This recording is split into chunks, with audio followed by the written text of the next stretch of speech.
If you've ever wanted to dress up a simple pattern by making it in luxurious velvet, today I'm going to share 5 simple tricks that you must know. If you skip these, you could end up wasting some expensive fabric or getting those weird, flat, shiny spots.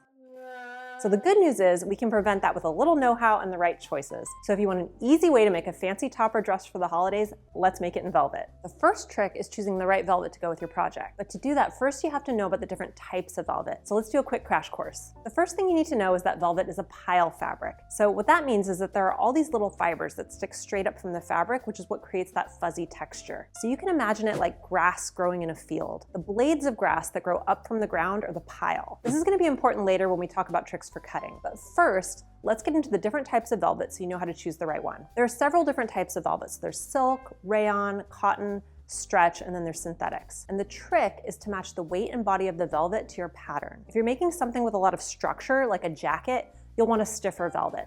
So these are often the cotton velvets or even a velveteen. Velveteen tends to be a bit stiff and it has a shorter pile without as much sheen. If you're making something flowy, you might go with a silk or a rayon. And you can also find silk rayon blends. I actually once had a pair of pajama pants in an indigo blue silk rayon velvet and they were so soft and luxurious. I actually wish I still had those. And that actually brings me to a good point. You might think of velvet as a special occasion fabric, but it's pretty wonderful for fancy loungewear too. You could make a pair of pajama pants in velvet using the Joss pattern, or you can make a gorgeous robe like Almada. For these, I'd go with a rayon or a silk velvet because you want that soft drape and that gorgeous sheen. The other thing you might want to consider is stretch velvet. So stretch velvet is a knit fabric, but it has that nice pile to give it the sheen and the texture that you want. You can use it in place of most knit fabrics. I think stretch velvet would be really pretty for the Farrah top, which is a classic ballet wrap. It's really lovely to layer over dresses, so I think velvet would add a lot of texture. The Lido t-shirt dress is really simple, so I think it would show off the texture of a stretch velvet really well. It would make a perfect, simple, little black dress that's also really comfy for everyday wear. The Billie jumpsuit is a fun option because it takes something really comfortable and cozy and it makes it dressy and just a little bit glamorous.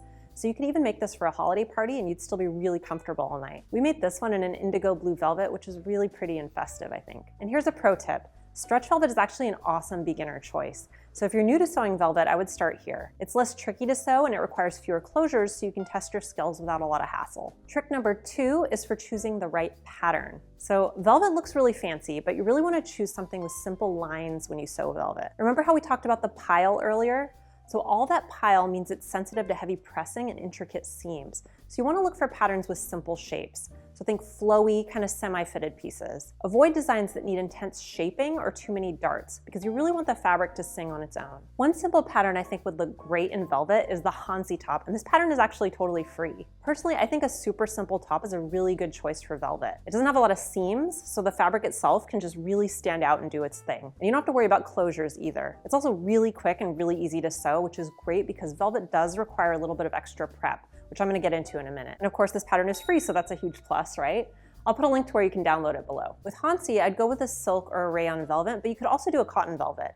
It's just one of those patterns that really works well in a lot of fabrics, so it's kind of a go-to for showing off something that's a little bit extra special. Oh, and by the way, if you pick a pattern that does have a zipper, I would skip invisible zippers because they tend to catch on velvet. So instead, go for a hand-picked zipper for a smoother and kind of more high-end finish. Trick 3 is to always cut velvet in a single layer. So double layers won't necessarily match up because of the pile, and we don't want a crooked garment. Velvet also has something called a nap. So you might have seen that mentioned on patterns. Sometimes they'll say to allow extra yardage for nap.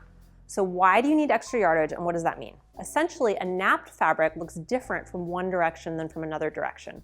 So you might notice that it looks slightly lighter or more saturated when you turn it one way versus the other way. And because of that, you have to make sure to cut all your pieces going the same direction. So the top of the pattern pieces should always point the same way when you're cutting.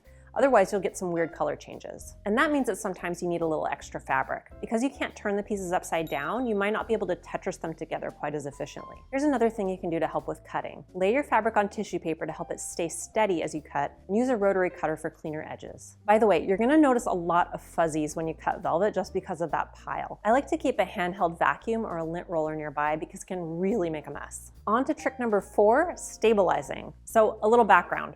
Pressing velvet can be a real problem because of that pile. So I'll share how to deal with that when pressing seams in the next trick. But first, here's a trick for adding a little stability. You don't want to use iron-on fusible interfacing with velvet because again, you can crush the pile when you use an iron. So instead, use silk organza as a sew-in interfacing. I absolutely love organza as an interfacing because it's stiff, but it's still pliable.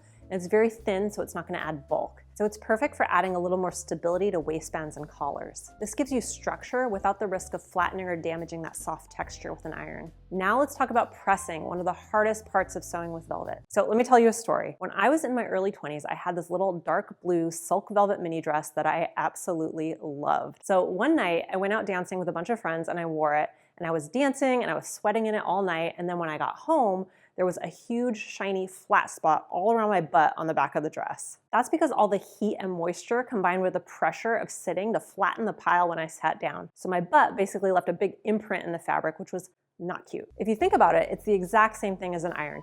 Heat, moisture, and pressure. That's the enemy of velvet. So what do? You need to press your seams, but you don't want shiny, flat spots, right? So instead of pressing directly, steam your seams from the wrong side.